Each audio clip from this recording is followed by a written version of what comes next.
All right, everybody, get ready, because today we're diving into something that's probably on your kitchen table right now, but I bet you'll look at it a little differently after this deep dive. We are talking all about salt. Buckle up as we crack open The Salt Fix, a book that really shakes things up when it comes to this kitchen staple. Yeah, we're always told to go easy on the salt, right? Like, it's this big, bad wolf of the nutrition world. Totally, public enemy number one. Right. But this book, The Salt Fix, Mm-hmm. it kind of throws a wrench in that whole idea. It makes you wonder if maybe, just maybe, we've got salt all wrong. Okay, I'll bite. What kind of wrench are we talking about here? Because I gotta be honest, I'm a little skeptical. I mean, we all know about the link between salt and high blood pressure, right? It's like every health organization out there is waving that low salt flag. You're preaching to the choir, and the book actually tackles that head on. It digs into the research, especially this big study from the 80s, the inner salt study. You know the one?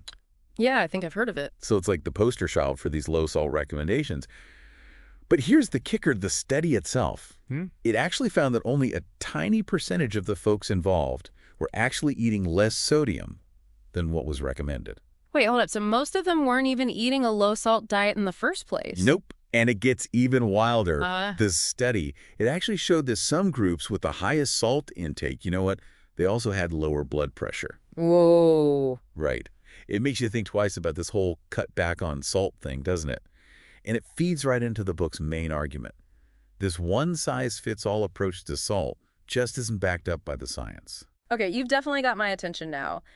This whole thing reminds me of that story in the book about AJ, the guy who was told to cut back on salt and his health totally tanked. Oh, yeah. It wasn't until he actually started eating more salt that things turned around for him. And, I mean, we're talking weight loss, better blood pressure, the whole shebang. AJ's story is like the perfect example of what the salt fix is getting at, Yeah. It challenges us to rethink our fear of salt and really understand that our bodies are actually wired to crave it, to need it. I mean, think about it. Our blood, it's salty for a reason. Wow, I actually never thought of it like that. It's not like we're running on sugar water. Exactly. And the salt fix really dives into that, highlighting this crazy similarity between what's in our blood and what's in ancient seawater. It's like this evolutionary link to the ocean, this primal need for salt that's practically written into our DNA. Mind-blowing. It's like we're hardwired to need this stuff, but somewhere along the way we decided it was the bad guy. And that's where the salt fix throws in this big question mark. What if, by being so scared of salt and constantly trying to avoid it, what if we're actually doing ourselves more harm than good? Which leads us to hyponatremia, right? Yeah. Low sodium. The book argues it's way more common than we think and potentially a lot more dangerous. Absolutely. The book mentions a blood sodium level of 125 millieql can be fatal. That's terrifying. Right. And what's even scarier is that the symptoms of low sodium, things like fatigue, headaches, muscle cramps, those can easily be mistaken for something else. So you could be walking around with low sodium and not even realize it? That's a little unnerving, especially with all the emphasis on low salt everything these days. Exactly. And that's the salt fix. His whole point for some people, cutting back on salt too drastically, it could backfire big time and lead to some pretty serious health problems. So if we're saying salt is not the enemy, does that mean we should be downing like a whole salt shaker every day? Not exactly. The salt fix really emphasizes that it's not just about how much salt you're eating, but also about the kind of salt you're using. Okay, so there's like a pecking order in the salt world. I'm all ears. Exactly. It's all about quality over quantity. Like, the book breaks down different salts and their unique qualities. And one thing it points out is that not all salt is created equal. Take table salt, for instance. Right, the stuff in every diner. Exactly. It's heavily processed, stripped of most of its natural minerals. Kind of like that friend who's always way too concerned about appearances. Yeah. All polished, but not much substance underneath. Okay, I get it. So what about those fancy salts? Like Himalayan pink salt. That's just for like gourmet chefs, right? Well, it definitely looks pretty in those fancy salt grinders. Yeah. But Himalayan pink salt is not just about aesthetics. It's got over 80 minerals and trace elements. Wow. The book really stresses that these extra minerals make it a nutritional powerhouse compared to regular table salt. So, I mean, if our bodies need salt, we might as well give them the good stuff, right? Now you're getting it. And Himalayan pink salt, it's not the only game in town. The book also talks about this other salt, Redmond real salt, which is mined right here in the U.S. in Utah. Nice, local salt. Both of these salts, they're naturally sourced, minimally processed, so they keep more of those good minerals. Okay, so I'm adding Himalayan pink salt and Redmond real salt to my shopping list. But I gotta say, even if I'm watching the salt I add to my food, it feels like sodium is hiding everywhere, especially in those processed foods. You're totally right. That's another key point the Salt Fix brings up.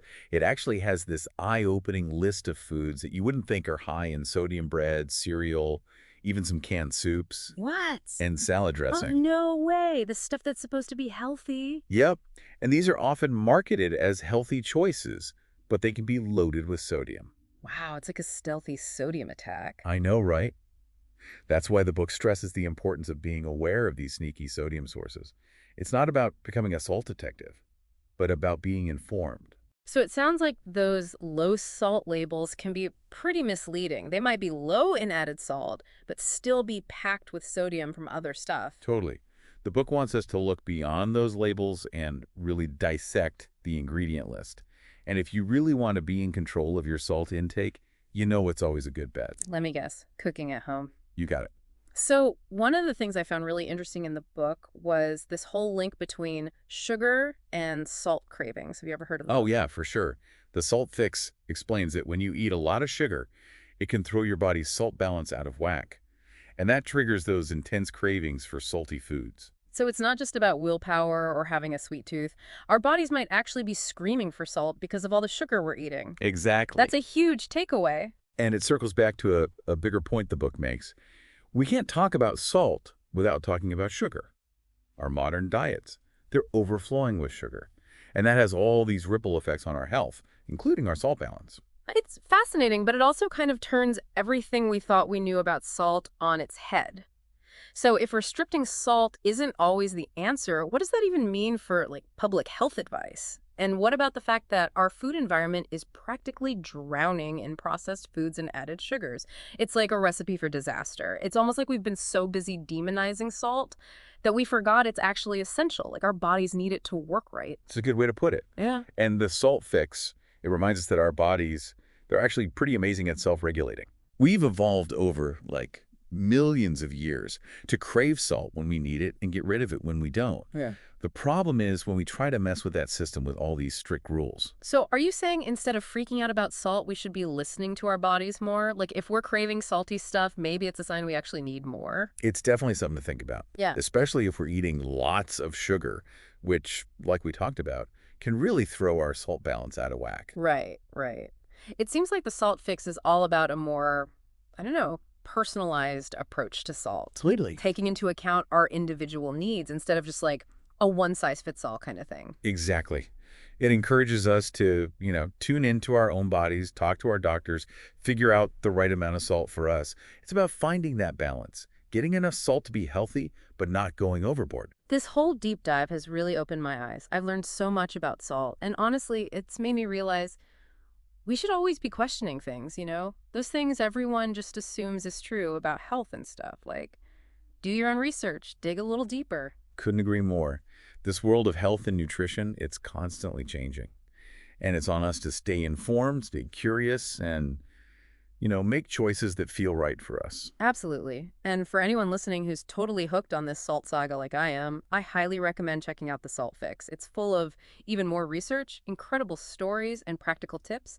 Honestly, it might just change the way you think about salt forever. No doubt. It definitely makes you look at this everyday ingredient in a whole new light. Thanks for joining us on this salty deep dive, everyone. Until next time, stay curious, stay informed, and stay healthy.